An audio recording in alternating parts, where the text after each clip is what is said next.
یہاں کوئی D J کا انتظام نہیں ہے، یہاں جب بات جائے گی نبی کی تعریف۔ رب تبارک و تعالیٰ سے دعا ہے کہ ان دونوں کے درمیان بے پناہ محبتیں عطا فرمائے اور تمام بلاؤں مصیبتوں اور بری نظروں سے حفاظت فرمائے۔ دیکھیے بات یہاں تک بھی آئی ہے کہ شادی کے موقع پر نبی کی نعت بھی پڑھی جائے گی، اور ایک جگہ شادی رچائی گئی تھی، ایک نوجوان کی شادی تھی، اور کراچی پاکستان کے سرزمین پر اس لڑکے کی شادی تھی۔ کل اس کی بارات جانے والی تھی، اس سے گزشتہ اس سے ایک رات پہلے خوب ڈی جے بجایا گیا اور گانے کا خوب ماحول تھرا، شراب نوشی کی گئی، رات بھر ڈانس کی گئی۔ کل اس کی بارات جانے والی تھی، وہ لڑکا رات بھر ڈانس کیا اور دیگر نشے والی چیزیں کھلائی گئی، خوشی کا ماحول تھا، سب اس پہ ٹوٹے پڑے ہوئے تھے، لیکن جو ہی وہ سب ناچ کر تھک گئے، اب جو ہی رات میں سوئے، اب جو ہی سوئے، فجر کی اذان ہوئی، سب سوتے رہے۔ اب ناشتے کا وقت آ گیا، صبح کا 9 بج گیا، سورج بھی طلوع ہو چکا تھا، سب لوگ جاگ چکے تھے، سب لوگ فریش ہو چکے تھے، مگر دولہا اب تک سویا ہوا تھا، دولہا اب تک جاگا نہیں تھا۔ سب لوگ پریشان ہیں، آخر ماجرا کیا ہے؟ آج اس کی بارات ہے، آج ہم لوگ اس کو دولہا بنانے والے ہیں، لیکن آج یہ سویا ہوا ہے۔ جب لوگ جاتے ہیں، دروازے پر دستک دیتے ہیں، اندر سے کوئی آواز نہیں، اندر سے کوئی آواز نہیں۔ اب جو خوشی کا ماحول تھا وہ غم میں تبدیل ہو گیا۔ لوگ سوچ رہے ہیں کہیں وہ پھانسی تو نہیں لگا لیا، لوگ سوچ رہے ہیں کہیں وہ زہر تو نہیں کھا لیا، لوگ یہی سوچ رہے تھے۔ پھر کچھ دیر کے بعد لوگوں نے کہا دروازے کو توڑا جائے، تو ہی دروازہ توڑا گیا۔ کیا دیکھ رہے تھے؟ دولہا سویا ایسا ہے جیسا کوئی مردہ لیٹا ہے، جیسے جسم سے روح پرواز ہو گئی۔ جب کسی نے ہلایا تو کیا دیکھ رہے ہیں؟ نہ ہاتھ ہل رہا ہے، نہ آنکھ کھل رہی ہے، نہ زبان سے کچھ الفاظ نکل رہی ہے، یعنی معلوم ہوتا ہے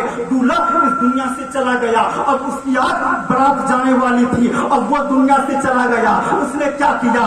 گانے بجائے، ڈانس کیے اور رات بھر شرابوں پہ ڈوبا رہا، اور جب اس کی برات جانے والی تھی، رب تبارک و تعالیٰ نے اس کا حشر یہ دکھا دیا کہ دنیا والوں کے سامنے وہ خوشی سے ناچتا تھا، آج وہ قبر کی آغوش میں جائے گا۔ اب وہی جس کی شادی ہونے والی تھی، دولہا بنایا جانے والا تھا، اس کا چہرہ باندھا جانے والا تھا، اب اسے نہایا جا رہا ہے، کفنایا جا رہا ہے، اب اسے قبرستان لیا جا رہا ہے۔ نماز جنازہ پڑھی گئی، قبر کی آغوش میں جو ہی اسے قبرستان کے اندر، جو ہی قبر کی مٹی کی آغوش میں جو ہی ڈالا گیا، وہاں سے آگ کے شعلے بھڑکے، لوگوں نے جلد بند کرنے کی کوشش کی، بڑے بڑے سانپ بچھو اس کے قبر سے نمودار ہوئے، باہر ہونے والے تھے، باہر آنے لگے۔ لوگوں نے جلد ہی قبر کو بند کر دیا۔ لوگوں نے کہا دیکھ لو تم لوگوں نے کیا کر دیا، ارے آج اس کی شادی تھی، تم لوگوں کو ڈر ہونا چاہیے تھا، تم نے کیا سوچا کہ رب کچھ نہیں کرتا؟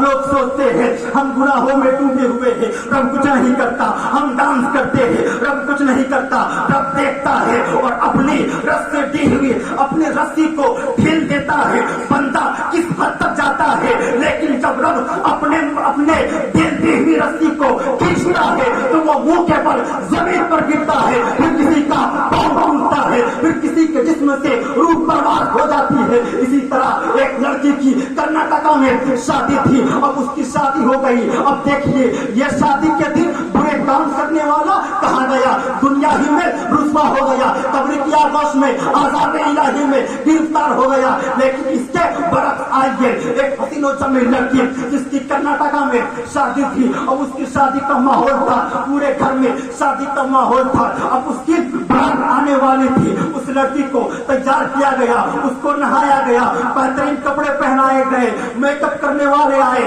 کئی ہزار کا میک اپ اس کے چہرے پر لگا دیے گئے۔ لیکن جو ہی مسجد سے اذان آئی، حی علی الصلاۃ حی علی الفلاح، آؤ نماز کی طرف، آؤ کامیابی کی طرف، وہ بندی کوئی معمولی بندی نہیں تھی، وہ رب کی بندی تھی، اپنے رب سے بے پناہ محبت کرتی تھی۔ دنیا کی کوئی بھی چیز اس کے بیچ میں آئے، لیکن جب رب کی محبت کا دعویٰ ہوتا ہے وہ بندی تمام چیزوں کو چھوڑ دیتی ہے اور رب کی عبادت میں لگ جاتی ہے۔ اس کے کانوں میں جو ہی یہ صدائیں آئی، آؤ نماز کی طرف، آؤ